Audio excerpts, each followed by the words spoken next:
Bertemu kembali rentasan berita edisi 1449. Saya Zawaz Yusof, antara paparan utama. Juara kaki fitnah PN dicekuk polis. Apabila lebay dan ulama berbohong, nampak janggal. Pemansuhan hukuman mati mandatori, keadilan semua pihak. YB demo tiada di Aceh, rupanya tidur tenang di Parlimen.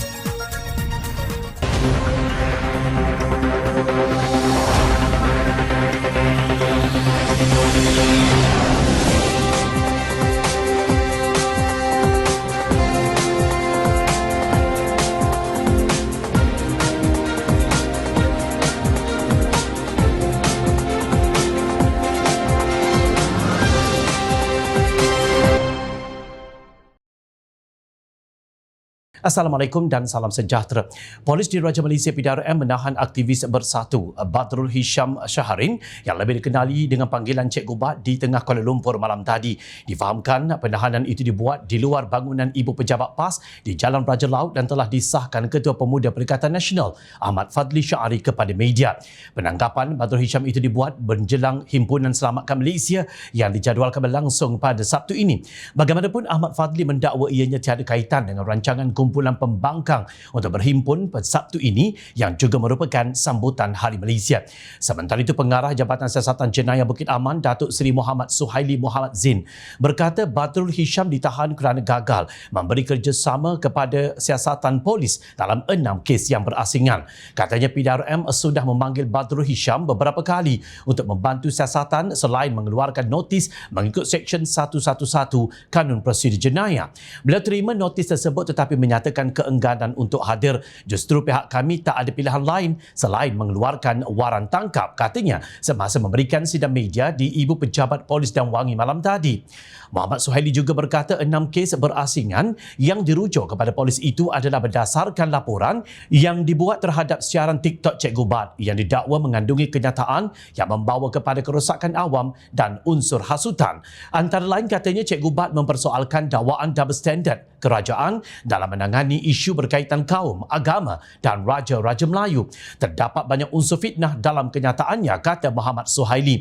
Ditanya sama ada polis akan mendapatkan perintah reman terhadap juara fitnah itu, Muhammad Suhaili berkata PDRM akan melakukan yang terbaik untuk menyelesaikan soal siasat mereka dalam tempoh 24 jam pertama selepas penahanan kira-kira jam 8 malam tadi. Suhaili juga turut memaklumkan antara siasatan yang akan dilakukan terhadap Cik Gubat termasuk berkaitan isu ambalan pendedahan harta dimiliki Datuk Seri Anwar Ibrahim dan kes kebocoran dokumen sebuah jabatan kerajaan.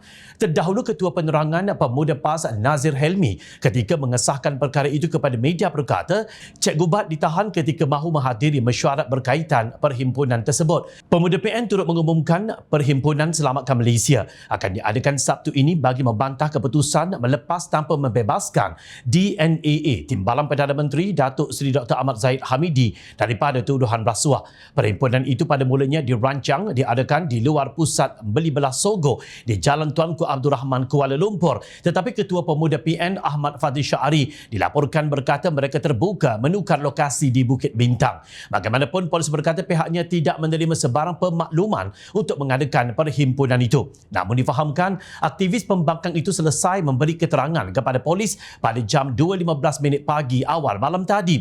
Keterangan itu bagaimanapun dikatakan tidak ada kena-mengena dengan perhimpunan yang dirancang esok. Perkara itu dimaklumkan Ahmad Fadli menerusi hantaran di laman Facebook miliknya pagi tadi. Alhamdulillah, Cik Gubat dibebaskan pagi ini jam 2.15 lepas diambil keterangan. Jalan terus, selamatkan Malaysia, katanya. Sekejap, jalan terus? Bukankah himpunan tersebut tidak mendapat kebenaran pihak Polis Diraja Malaysia PDRM? Suhaili Zain dalam satu kenyataan berkata PDRM menolak permohonan penganjur berkenaan perhimpunan yang dirancang pada Sabtu ini kerana maklumat yang dikemukakan tidak lengkap. Antaranya tidak dinyatakan secara terperinci oleh penganjur ialah lokasi dan nama penganjur perhimpunan ketika membuat permohonan. Kami tidak boleh kata terima notis pemakluman sebab maklumat diberikan tidak lengkap, maka polis tidak boleh terima. Sebelum ini dikatakan perhimpunan akan dibuat di sekitar sebuah pusat beli belah di ibu negara. Namun maklumat terkini diterima polis menyatakan ia akan dibuat di salah sebuah masjid di Kampung Baru. Katanya pada sidang media di ibu pejabat polis daerah Dang Wangi di Kuala Lumpur malam tadi.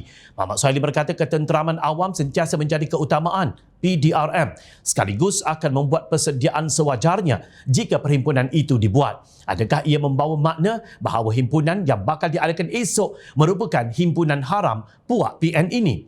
Tidak mengapa, kita biarkan si luncai terjun dengan labu-labunya. Bak kata Ketua Pemuda PN, jalan terus.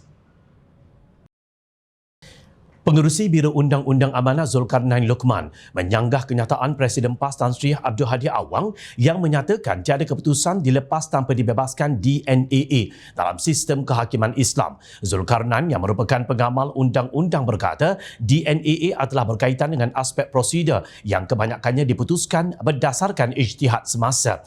Beliau juga membangkitkan enakmen Tata Cara Syariah Terengganu 2001 yang turut mengandungi peruntukan berkaitan DNAA iaitu dalam Seksyen 103. Seksyen ini hampir sama seperti Seksyen 254 Kanun Keseksaan yang digunakan oleh pendakwa sivil, katanya di Facebook semalam. Seksyen 103 antaranya menyatakan pertama, pada mana-mana peringkat apa-apa perbicaraan sebelum penghakiman diberikan, pendakwa boleh jika difikirkannya patut memberitahu mahkamah bahawa dia tidak bercadang untuk mendakwa tertuduh selanjutnya atas pertuduhan itu, dan sesudah itu semua prosiding atas pertuduhan itu terhadap tertuduh bolehlah digantung dengan kebenaran mahkamah, dan jika digantung sedemikian tertuduh hendaklah dilepaskan daripada pertuduhan itu. Dan yang kedua, pelepasan sedemikian tidaklah terjumlah kepada suatu pembebasan melainkan jika mahkamah mengarahkan sedemikian. Ketika berbahas di Dewan Rakyat kemarin, Abdul Hadi memetik kisah bagaimana pemerintah Uthmaniyah Sultan Muhammad Al-Fatih yang juga dikenali sebagai Mehmed Penakluk telah didapati bersalah kerana tersilap memotong tangan seorang arkitek bukan Islam. Bagaimanapun, arkitek bukan Islam itu memilih pembahasan seumur hidup dan bukannya meminta supaya tangan pemerintah dipotong juga sebagai hukuman balasan. Menurut Hadi, kisah ini menunjukkan kuasa untuk mengampun, menuntut tindakan sama rata atau menerima pampasan adalah mengikut budi bicara pengadu. Dalam Islam, tidak ada dilepaskan tanpa dibebaskan DNAA. Mesti dikenakan hukuman, kata Hadi, yang berkemungkinan besar mengulas kes timbalan Perdana Menteri Datuk Seri Dr. Ahmad Zahid Hamidi yang dilepaskan tanpa dibebaskan baru-baru ini. Mengulas lanjut, Zulkarnain membangkitkan enakmen Tata Cara Syariah Terengganu 2001 itu digubal ketika Abdul Hadi sendiri menjadi Menteri Besar di negeri berkenaan. Justru beliau mempersoalkan keputusan Abdul Hadi untuk membenarkan enakmen itu diluluskan di depan batang hidungnya sendiri jika ia tiada dalam Islam. Proses penggubalan enakmen lazimnya sudah melalui proses jawatan kuasa teknikal. Dalam konteks negeri Terengganu, pastinya Mufti dan Ketua Hakim Syar'i sendiri akan terlibat. Dalam hal ini, Abdul Hadi perlu menarik balik kenyataan bahawa DNAA tiada dalam Islam, kata ahli jawatan kuasa perundangan PH itu lagi. Kemarin, Ahli Majlis Ulama UMNO, Datuk Dr. Muhammad Khairuddin Aman Razali menyifatkan Abdul Hadi keliru dengan hukum hakam Islam, memandangkan DNAA adalah sebahagian daripada kaedah Al-Aslu Bara'atul Zimmah. Kaedah itu menyamai konsep seseorang itu tidak bersalah sehingga dibuktikan sebaliknya di mahkamah, dan secara literal diterjemahkan kepada seseorang pada mulanya bebas daripada tanggungjawab. Khairuddin berkata ini bermakna seseorang pendakwa dibenarkan melepaskan tertuduh jika ada keperluan untuk siasatan lanjut. Pelik sungguh, beberapa hari sebelum ini Presiden Penunggang Agama berkata lembaga pengampunan bercanggah dengan Islam. Kemudian kemarin dikatakan pula amalan dilepaskan tanpa dibebaskan tidak pernah wujud dalam Islam. Tetapi persoalannya, kenapa di negeri yang ditadbir PAS juga ada istilah lembaga pengampunan? Malah amalan dilepaskan tanpa dibebaskan juga diamalkan dalam enakmen negeri yang diperintah PAS. Kenapa mereka tidak mengubah semua benda yang didakwa kononnya bercanggah dan tidak wujud dalam Islam itu? Paling menarik, Hadi berkata mereka sangat sibuk ketika menjadi kerajaan sehingga tidak sempat membaca perjanjian royalti minyak. Wah, sibuk betul. Sibuk makan gaji buta. Sibuk atur strategi untuk kekal jadi kerajaan bila bangun tidur esok paginya. Al-maklumlah, nama pun kerajaan tebuk atap. Kita bersangka baik sahajalah. Mereka tidak sempat untuk mengkaji dan membaca berkaitan lembaga pengampunan dan amalan dilepas tanpa dibebaskan di negeri mereka. Lebih 30 tahun mentadbir di Kelantan, 33 bulan menjadi kerajaan persekutuan. Apa yang sibuk sangat? Maki hamun orang, mengadu domba, tadah tin milu sana sini, sebar fitnah di media sosial, beri projek kepada anak menantu, menikah 2-3, beli Mercedes, beli Velfire, semuanya sempat pula. Tiba-tiba nak kaji dan nak ubah enakmen yang dikatakan mereka bercanggah dengan Islam, tidak sempat. Apabila Pak Lebay dan ulama berbohong, kelihatannya sangat janggal.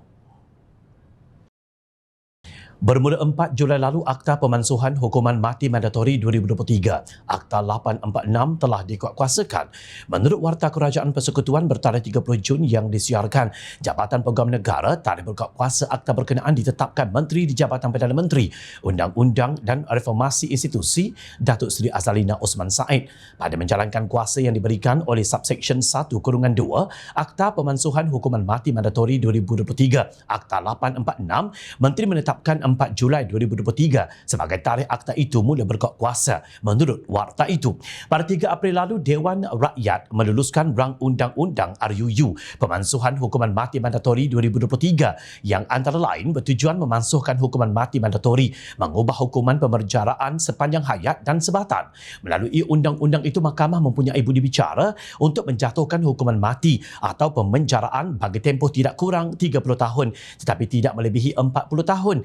Dan sekiranya tidak dijatuhkan hukuman mati, hendaklah juga dihukum dengan sebatan tidak kurang 12 kali. Kebimbangan terhadap peningkatan jenayah susulan penguatkuasaan Akta Pemansuhan Hukuman Mati Mandatori 2023, Akta 846 dijamin tidak berlaku. Ia kerana Perdana Menteri Datuk Seri Anwar Ibrahim menjelaskan hukuman gantung di negara ini masih lagi wujud memandangkan kerajaan hanya memansuhkan hukuman mati mandatori.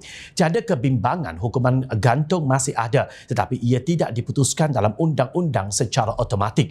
Ia harus didengar oleh hakim dan saya rasa ia lebih adil, katanya ketika ditanya media mengenai kebimbangan pemansuhan Akta 846 akan menyebabkan peningkatan kadar jenayah di negara ini. Timbalan Menteri di Jabatan Perdana Menteri Undang-Undang dan Reformasi Institusi Ram Kapal Singh dipetik berkata, pemansuhan itu bertujuan menghormati hak setiap individu untuk hidup di Malaysia serta memastikan keadilan bagi semua pihak. Semalam Perdana Menteri menerima kunjungan hormat Timbalan Speaker Dewan Perwakilan Rakyat Filipina, Gloria Macapagal Arroyo di bangunan Parlimen. Ketibaan Arroyo dan delegasinya pada jam 11.50 pagi disambut Menteri Jabatan Perdana Menteri dan timbalannya. Ketika pertemuan selama 30 minit itu, Anwar dan Arroyo yang juga Presiden Persidangan Antarabangsa mengenai kependudukan dan pembangunan ICPD telah membincangkan isu semasa termasuk mengenai pemansuhan hukuman mati mandatori. Mereka kagum dengan kecepatan perubahan dasar dibuat dan semuanya kerana Perdana Menteri melihat ia perlu diubah dan Kerajaan Perpaduan Madani telah berjaya melakukan. Kerajaan sebelum ini hanya bercakap, berbincang tetapi tidak dapat melaksanakannya. Tetapi kita dapat melaksanakannya sebagai satu komitmen kita kepada rakyat, kata Azalina. Melalui undang-undang itu, Mahkamah mempunyai budi bicara untuk menjatuhkan hukuman mati atau pemenjaraan bagi tempoh tidak kurang 30 tahun tetapi tidak melebihi 40 tahun dan sekiranya tidak dijatuhkan hukuman mati, hendaklah dihukum dengan sebatan tidak kurang 12 kali. Azalina yang ditemui selepas pertemuan itu berkata, Arroyo menyatakan kekaguman mereka terhadap Kerajaan Perpaduan yang mengambil langkah segera dalam menguatkuasakan Akta Pemansuhan Hukuman Mati Mandatori 2023, Akta 846. Sesungguhnya, pemansuhan hukuman mati mandatori bertujuan menghormati hak setiap individu untuk hidup di Malaysia serta memastikan keadilan bagi semua pihak. Prinsip asas yang ingin diberi penekanan oleh kerajaan di sebalik setiap hukuman di Malaysia adalah pemulihan banduan agar mereka dapat kembali ke pangkuan masyarakat dan menjadi individu yang berkhidmat kepada keluarga, masyarakat dan negara setelah selesai menjalani hukuman. Tahniah Kerajaan Malaysia, usaha anda dihargai setiap lapisan masyarakat. Sedarlah Kerajaan Madani, bangun daripada tidur, tempoh berbulan madu sudah lama habis. Demikian tegas timbalan Ketua Pemuda Perikatan Nasional PN Wan Ahmad Faisal Wan Ahmad Kamal. Susulan negara berhadapan dengan kadar dasar semalaman OPR yang tinggi dan nilai ringgit lemah. Wan Ahmad Faisal berkata keadaan yang berlaku kini membebankan hidup rakyat kerana kebanyakan mereka bertindak untuk meminjam daripada institusi keuangan.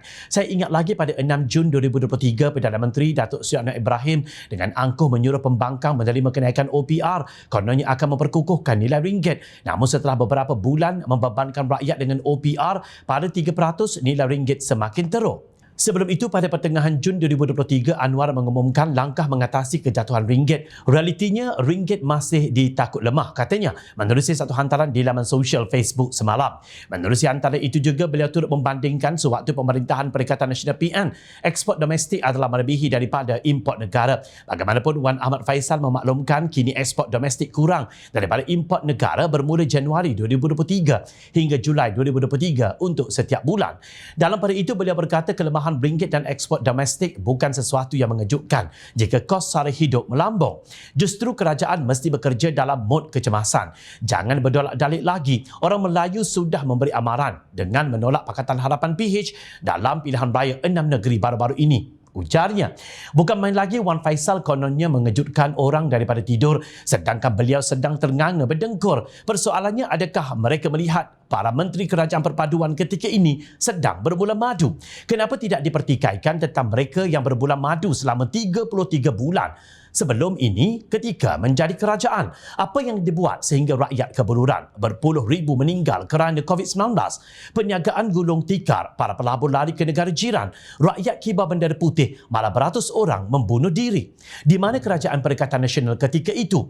Isytihar darurat dan tutup parlimen. Kemudian memaksa rakyat mengeluarkan duit KWSP untuk meneruskan hidup. Dana negara pula diberi kepada anak menantu untuk hidup mewah.